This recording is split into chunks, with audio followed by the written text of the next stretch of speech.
બાળ મિત્રો, મજામાં છો ને? બાળ મિત્રો, આજે આપણે ઊંટ અને શિયાળની એક વાર્તા જોવાના છે. એ વાર્તામાંથી આપણને શું શીખવા મળે છે એ આપણે વાર્તાના અંતમાં જોઈશું.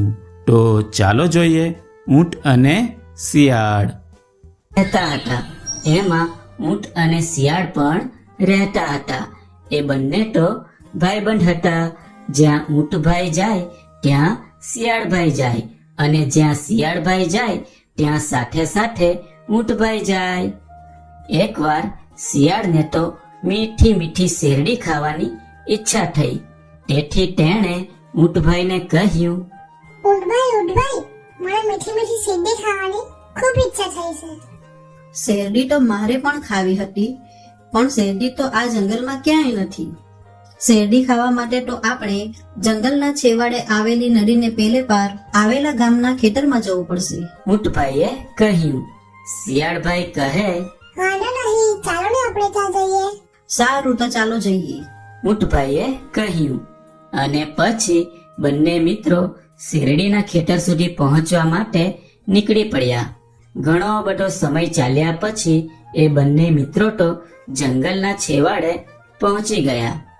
બંનેએ ત્યાં જઈને જોયું તો નદીને પેલે પાર ગામડાના ખેતરો હતા, જેમાં સરસ મજાની શેરડીઓ હતી.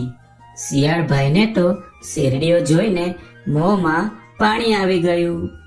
ઊંટભાઈ પણ શેરડીઓ જોઈને ખૂબ ખુશ થઈ ગયા. ચાલો ત્યારે આપણે નદીને પેલે પાર જઈને શેરડી ખાઈએ. ઊંટભાઈએ કહ્યું. શિયાળભાઈ કહે, ઊંટભાઈ, પણ મને તો તરતા નથી આવડતું, તો હું કેવી રીતે આવું? ઊંટભાઈ કહે, અરે શિયાળભાઈ, તમે એની ચિંતા ના કરો. તમે મારી પીઠ પર બેસી જાઓ, હું તમને નદીને પેલે પાર લઈ જઈશ. શિયાળભાઈ તો ખુશ થઈ જાય છે. સારું ઊંટભાઈ. એમ કહી શિયાળ ઊંટની પીઠ પર બેસી જાય છે. અને પછી ઊંટભાઈ ધીમે ધીમે નદીમાં ઉતરે છે અને નદી પાર કરવા મંડી પડે છે. અને થોડી વારમાં તેઓ બંને નદીને પેલે પાર પહોંચી જાય છે અને ચાલતા ચાલતા ખેતર સુધી પહોંચી જાય છે. અને જુએ છે તો ખેતરમાં તો ખૂબ જ સરસ મોટી મોટી અને તાજી તાજી શેરડીઓ હતી.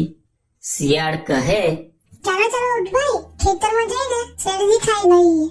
ત્યાં જ ઊંટભાઈની નજર ખેતરથી થોડે દૂર ઝાડના છાંયડામાં ખાટલા પર સૂટેલા ખેતરના માલિક પર પડી. તેથી ઊંટભાઈએ તો શિયાળને સમજાવતા કહ્યું કે, જો શિયાળભાઈ, આપણે ખેતરમાં શેરડી ખાવા તો જઈએ, પણ ત્યાં જઈને તમે કોઈ અવાજ પાડતા નહીં અને છાના માના શેરડી ખાઈ લેજો. જો ખેતરનો માલિક જાગી જશે તો આપણને બંનેને બહુ મારશે. શિયાળભાઈ કહે, સારું ઊંટભાઈ. પછી તો બંને મિત્રો ખેતરમાં છાના માના જાય છે અને શેરડી ખાવાનું શરૂ કરે છે. ભરપેટ શેરડી ખાધા પછી શિયાળને તો ગાવાની ઈચ્છા થઈ. તેથી તે તો ઊંટભાઈને કહે છે, ઊંટભાઈ, મને તો સ્વાદિષ્ટ ભોજન કર્યા પછી ગાવાની ઈચ્છા થઈ જાય છે, તેથી હું તો ગાઉં છું. અરે ગાતા નહીં શિયાળભાઈ, તારો અવાજ સાંભળીને ખેતરનો માલિક જાગી જશે તો આપણને બહુ મારશે. ઊંટભાઈએ કહ્યું. પણ શિયાળે તો ઊંટની વાત માની નહીં અને એ તો ગાવાનું શરૂ કરે છે.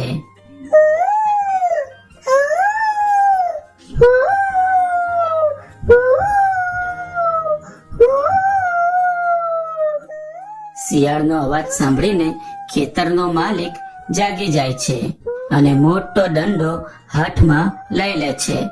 નક્કી શિયાળ મારા ખેતરમાં ઘૂસ્યું છે, આજે તો હું એને મારીને જ રહીશ. એમ કહી એ તો દોડતો દોડતો ખેતરમાં જાય છે. ખેતરના માલિકને આવતો જોઈ શિયાળ તો વાડમાં ઘૂસીને ખેતરની બહાર નીકળી ગયું અને ઝાડીઓમાં સંતાઈ ગયું. શિયાળ તો નાનું અને ઝડપી પ્રાણી હોવાથી વાડમાંથી ઘૂસીને બહાર નીકળી શક્યું, પણ ઊંટભાઈ ઝડપથી ભાગી શક્યા નહીં અને ભાગવા જતા શેરડીઓમાં ફસાઈ જાય છે. અને એટલામાં ખેતરનો માલિક આવી જાય છે અને ઊંટભાઈને દંડા વડે ખૂબ માર મારે છે. ઊંટભાઈ તો જેમ તેમ કરી ત્યાંથી બચીને ખેતરની બહાર નીકળી જાય છે. ઊંટભાઈને તો શિયાળ પર ખૂબ ગુસ્સો આવી રહ્યો હતો. શિયાળ તો નદીના કિનારે ઊંટભાઈની રાહ જોઈને બેઠું હતું. દૂરથી શિયાળને જોઈને ઊંટભાઈ તો મનમાં જ નક્કી કરે છે કે આજે તો હું શિયાળની દગાખોરીનો બદલો લઈને જ રહીશ. ઊંટભાઈ ચાલતા ચાલતા નદીને કિનારે શિયાળ પાસે પહોંચી જાય છે.